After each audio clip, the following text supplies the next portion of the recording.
લોહાણા સમાજની માતૃ સંસ્થા લોહાણા મહાપરિષદના પ્રમુખ સતીશભાઈ વિઠલાણીના અધ્યક્ષ સ્થાને વિલે પાર્લે જલારામ હોલ ખાતે કારોબારી સભા તેમજ મધ્યસ્થ મહાસભા તારીખ 30/11 થી 1/12 એમ 2 દિવસ સમસ્ત લોહાણા મહાજન મુંબઈના યજમાન પદે આયોજન થયું હતું, જેમાં ભારતભરના 15 જેટલા ઝોનના પ્રમુખ, વિવિધ કમિટીના અધ્યક્ષ, લોહાણા મહાજન, લોહાણા બોર્ડિંગ છાત્રાલયના પ્રતિનિધિઓની ઉપસ્થિતિમાં વિશ્વભરના 7 જેટલા દેશોમાંથી પધારેલા ઝોનલ પ્રેસિડેન્ટ અને મહાજનના હોદ્દેદારો ઉપસ્થિત રહ્યા હતા. પ્રથમ દિવસે કારોબારી સમિતિના વિવિધ એજન્ડા મુજબ નિર્ણયો, રાષ્ટ્રીય અને આંતરરાષ્ટ્રીય એવોર્ડ અને થયેલા કાર્યોના રિપોર્ટિંગ લેવામાં આવ્યા તેમજ કાર્યવાહી કરવામાં આવી અને સમગ્ર આયોજનમાં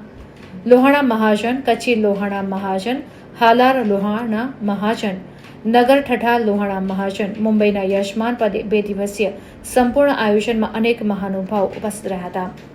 સામાજિક, આર્થિક, વ્યવસાયિક, આરોગ્ય, શૈક્ષણિક તેમજ 2026માં યોજાનાર દુબઈ ખાતે LIFBના એક્ઝિબિશન તેમજ કારોબારી સંદર્ભે પોતાના સજેશન, પ્રસ્તાવ મૂકી સમાજને ઉચ્ચ મુકામ સુધી લઈ જવા અને છેવાડાના સમાજના ઘર સુધી મહાપરિષદને પહોંચાડવા હાજર રહેલ ભારતભરના 15 ઝોનના પ્રેસિડેન્ટને આહવાન કરવામાં આવ્યું અને આગામી દિવસોમાં તેની બ્લુપ્રિન્ટ તૈયાર કરી કાર્યવાહી કરવામાં આવનાર હોવાનું મહાપરિષદની કારોબારી સમિતિમાં નક્કી કરવામાં આવ્યું છે.